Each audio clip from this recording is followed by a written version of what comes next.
Hey guys, hope you're having a good Friday. I'm popping in to give you a little bit of a Form Friday. Today we are going to go over the kettlebell swing. I love the kettlebell swing. It is the foundational movement of kettlebell training. It is a ballistic movement. And what does a ballistic movement mean? It can mean a few different things, but to me, ballistics means it combines power, it combines strength, and it combines a cardio component to a movement. And when you do kettlebell swings, your heart rate goes up, you are practicing really explosive motion, and then you are also building strength. You need really good grip strength, glutes, quads, and your hamstrings. So this is like your one-stop shop. If you don't have enough time, doing kettlebell swings is the best bang for your buck. But with that being said, I want to go over the a few tips of kettlebell swinging and what to look out for. So with that being said, one of the biggest mistakes that people make when they kettlebell swing is that they start with a very, very light weight. And when you start with a light weight, what happens is that your arm will do the work. Your arms will do the work and not your hips, right? And so this movement is hip dominant. You are getting into a hip hinge. You are exploding from the hips, and therefore this is a hip dominant movement. This movement is very safe for pregnancy and postpartum when done correctly. And this is why I love doing it as a cardio movement, mainly because you're not jumping, but you're still getting your heart rate up. For folks who are pregnant and have a big belly, so when you get to a point where you can no longer kind of grip around, you will switch to a single arm swing, which I think is a wonderful way of still keeping your kettlebell swings in your rotation. So, number one, don't use too light of a weight. This is a hip dominant movement and we want to keep it that way. So in my case, I'm actually using a 16 here, a 16 kilo. And number one thing is people sometimes don't know where to place the bell. So I always say 1 to 2 feet in front of you, okay? That is your setup. Your setup is about a foot to 2 feet in front of you at the center. Once you have that, you're gonna go find your position, and the kettlebell is always centered in front of you.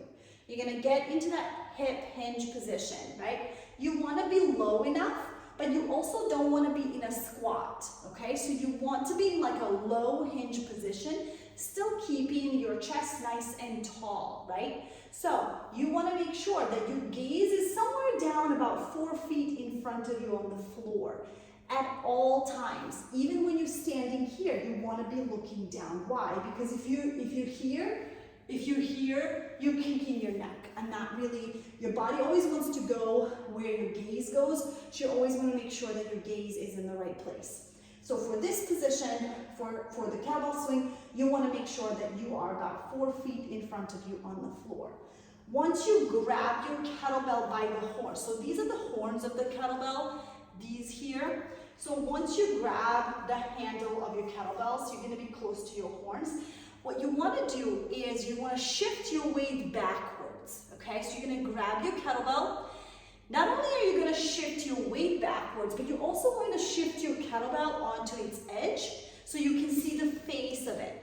You know, you can see the number, the logo, whatever is on here, okay? When you do that, you also want to make sure that your lats are pulled. When we did the clean last week, this was the same thing. You want to make sure that you take your shoulder blade and you park your shoulder blade onto your lat when you pull the kettlebell, okay? What's that going to do? Again, that's going to create protection for your back, all right? It's going to engage your lats, your shoulder blade. It's going to engage your back muscles because you need them in order to be able to be stable and not collapse, okay? But that also means that those muscles stay contracted the whole time. So whether you're here or here, you are holding these dollar bills under your armpits so that they don't fly out.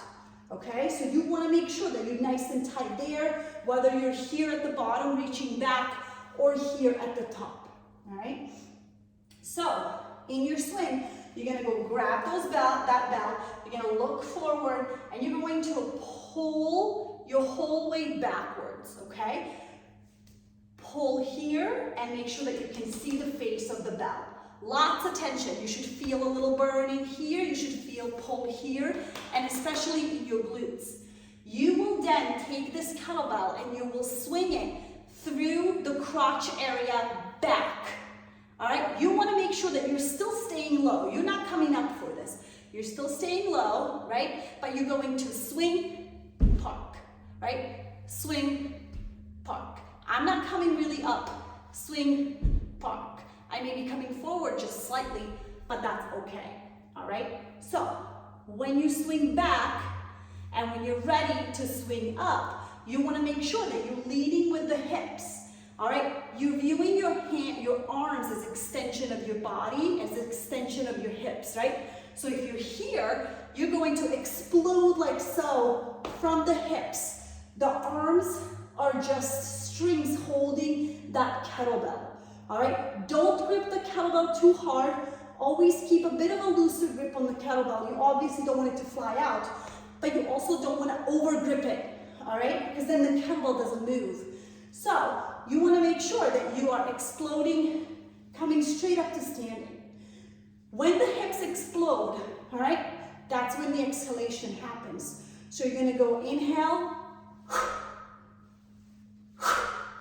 I like to make sure that I've exhaled, or that I at least started my exhalation on that hip snap, not when the kettlebell is already up here. All right, so it's here,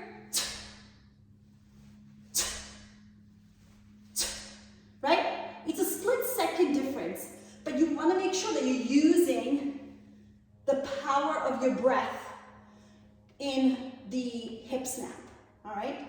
So, grab your kettlebell, pull, lats down, everything is nice and engaged. Brace your abdominal muscles like someone's going to punch you in your gut. You're going to go swing it,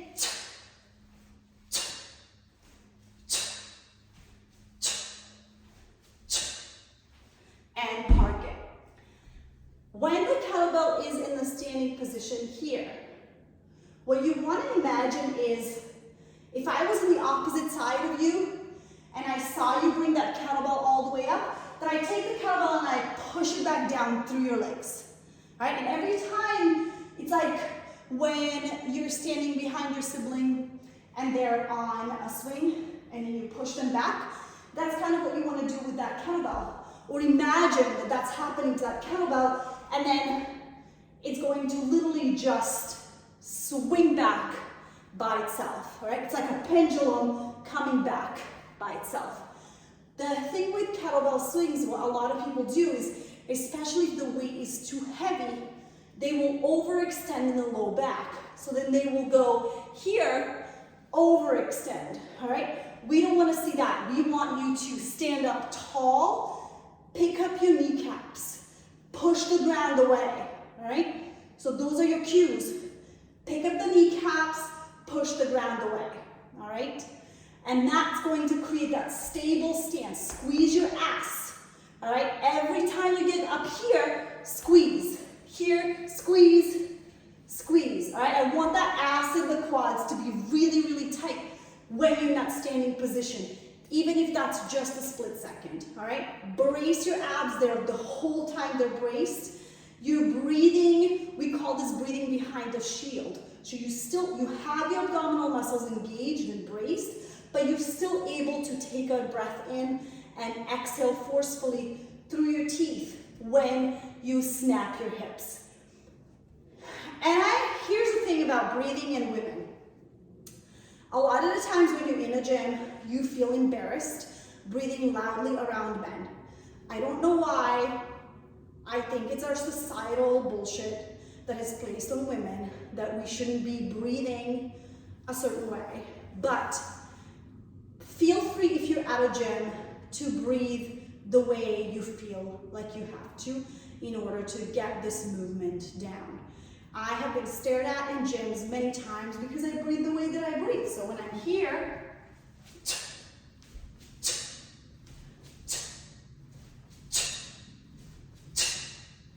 and park it.